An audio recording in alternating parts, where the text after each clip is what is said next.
if the question is, should 50% of the people that play Path of Exile be able to complete the absolute hardest content in the game, then I think the answer is no, that would be undesirable. That would cause the other players to find it too easy, or to get through it too quickly, or whatever, right? Like whatever metric, whether it's hard through skill, whether it's hard through time, they would have a big problem.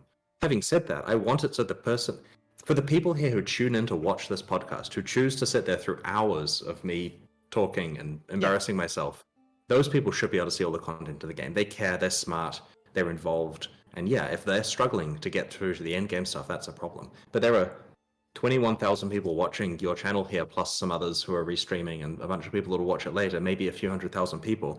But that's a few 100,000 people out of millions that have played this league, right? Like that's 10% of the content of these engaged players that I'm targeting here. So yeah, I want them to be able to get to the end game and have a good time. Right. Hey YouTube, it's Cyclone, coming back at you with another random gaming video because I had to talk about the recent string of appearances by Chris Wilson at Grinding Gear Games, who, if you're into Path of Exile, you know who he is. But for those of you who don't, Chris Wilson is basically one of the co-founders of Grinding Gear Games and has been the figurehead for the public side of Path of Exile since its inception, being the communicator, being the one who talks to the community and the streamers.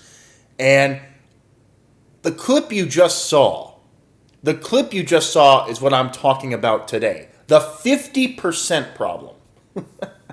So, in a nutshell, Path of Exile is going through a very rough time right now. The game currently is being rated negatively on Steam for the first time in its history.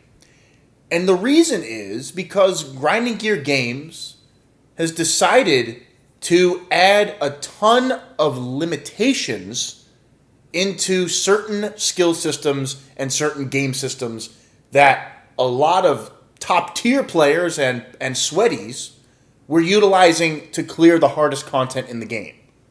However, the changes at that level affect everybody because they included things like the potions and other aspects of certain skills and certain frequencies of drops and crafting.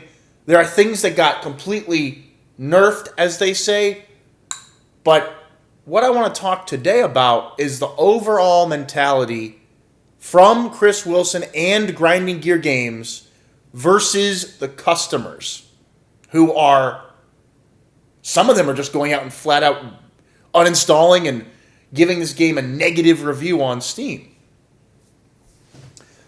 The point of this video is to discuss the mentality of the whole situation. Let's start with a couple of things. I'm going to go first with the corporate model, like the business decision I could easily see being involved here.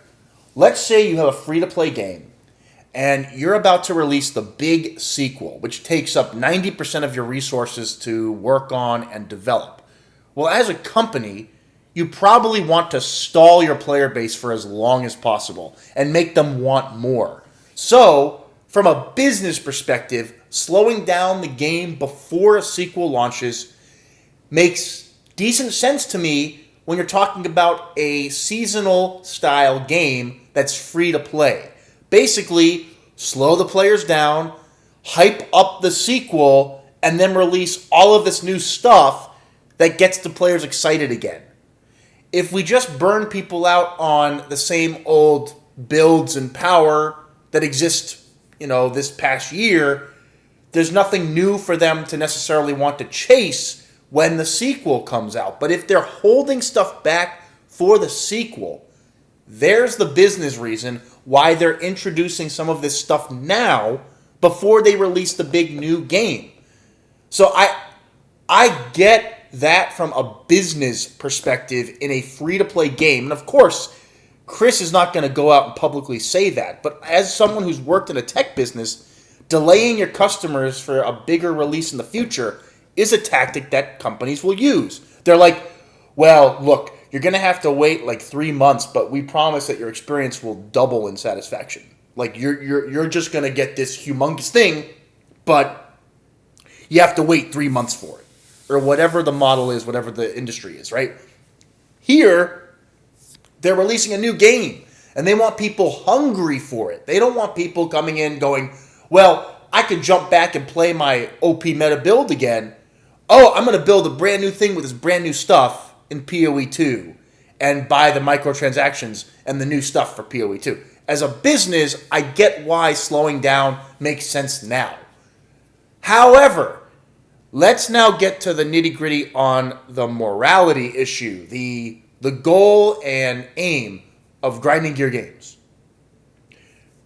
As you saw in this previous discussion, Chris Wilson thinks it's bad if half of the active player base reaches the endgame content. Not just attempts, but reaches. Like you unlock the door to access it. He doesn't want a large portion of the player base to access that content. They intentionally want to stop you, the player, from reaching that goal. And they do everything they can to do that. Whether it's not building a proper trading system, or a tutorial, or a crafting system that helps you understand what you're looking for, or a currency bank to help you understand the values of currencies in a built-in economy tool. They don't support any of this. Do you know why? Because Grinding Gear Games doesn't want you to complete the content. That is the number one rule with Grinding Gear Games. They do not want you reaching those brand new bosses that they designed. What they want is to put those bosses on a pedestal, let the streamers access that content, and then push out microtransactions as everybody else is trying to climb this mountain that less than 1% of players will ever climb. That's the model. That's the goal for the game. And the developers stick by this rule. They don't want you reaching the summit. They want you climbing the mountain constantly. They want the climb to be infinite. They never want you getting there. Every time they release stuff, it's for the streamers. The gamers below the streamers, you get the whales and the no-lifers, that's like 1% of people. Everybody else is stuck wanting that goal, but never getting it. It is the ultimate carrot on a stick mentality on a string. Grinding Gear Games is never going to give it to you. They pretend like they think this is enriching to the populace and that, oh, it's a slot machine and it's fun and it's random and you can get great stuff. You don't get shit in Path of Exile from drops. You don't get shit. You don't even get 6-link items to drop unless you use the proper methods and put in the amount of time to get it. And that's just a gateway drug. That's a gateway aspect of the game, not something that gets you to endgame necessarily. Getting a 6-link drop is almost impossible unless you farm and put in the necessary time. And most people, again, they bypass this gate through trade, which is not developed officially in the game and supported by the devs.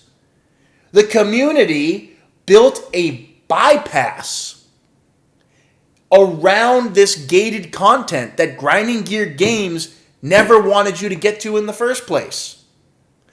You have to see what the true intention of the studio is, guys. They want you climbing the mountain 100% of the time. They don't want you at the top. They never want you to get there. I was never interested in this game in terms of like being a super mega hype fan of it, because I heard about this stuff and the use of third-party trade. The moment I heard third-party trade, I was like, fuck this game. And yes, third-party trade is inevitable when you don't account lock gear. I understand that. But they should have embraced this and made an in-game trading system that gives you a currency bank and system to help you understand the market for currency and stuff like that. Like, tell players that exalted orbs are one of the ultimate signs of currency. Tell them that chaos orbs are good for trading, not just applying to gear. Then you get into this whole discussion, well, some people like hardcore and some people like solo self-found and some people... Yeah, but what I'm trying to say is there are modes for that. The trade modes are not supported by the developer. And yet you must use them to even touch endgame stuff, which, again, is why I don't really love this game. I like it. I think there's potential in it. But the freemium gated content system, I can't get enthusiastic about it. And I have a history with Diablo. People who saw my video 8 years ago, 7 years ago, right? Was it 7, 8? Many years ago. I ripped Blizzard a new asshole. I was ripping them a new asshole in 2013, 2014, and telling them that they sucked. And I told them that you aren't giving us an action RPG, you're giving us an action game. Because you're forcing players to wear outfits so that they can have power, which is not an action RPG. However, grinding gear games went the extreme opposite. I'm talking, they said you'll never reach the top of the mountain. And we want it that way. You're never going to beat it. So, when you have a life, you'll never beat it. So why play it? A lot of people would just put it down. Again, I dabbled on console. I haven't really had the urge to play it because I'm playing Grim Dawn casually at my own pace, a game that's basically dead in terms of development. But I play it for fun as an old school action RPG experience. It's the best around today. But grinding gear, this is a hamster on a wheel. This is not a game that rewards you necessarily for time. And the gated aspect, it's gated. Everything's gated. They don't want you going too far. They want you to hit walls that require an astronomical amount of time to get around. And again, people say, well, you can trade. That's my point. I'm never touching a third-party tool, and I'm never doing that, having to negotiate with some AFK person or bots. Like, that's the reality. I don't want to deal with that shit. The game should have given tools to do it, and then say, yeah, but then you have bots in-game. Well, that's the nature of action RPGs. Diablo 3 had bots. They were running through Act 3 24/7. And then flooding the auction house for real money purchases. I mean, guys, what are we talking about? Bots have existed on every action RPG in history. Like, they exist. So, the point I'm trying to make is, I'm just smiling at watching the community, like, get really upset about all this. I'm like, now you know how regular players have felt since day one of this game. We can't reach that content. Even the stuff that the seasonal players, you took my potions away, and like I'm trying to trade for the best shit. But if you don't use trade, you've never had the best shit. Welcome to our world. The fact that it's gated behind thousands of map runs and third-party trade and bot bullshit and just everything. That's where Path of Exile just reeks of shit.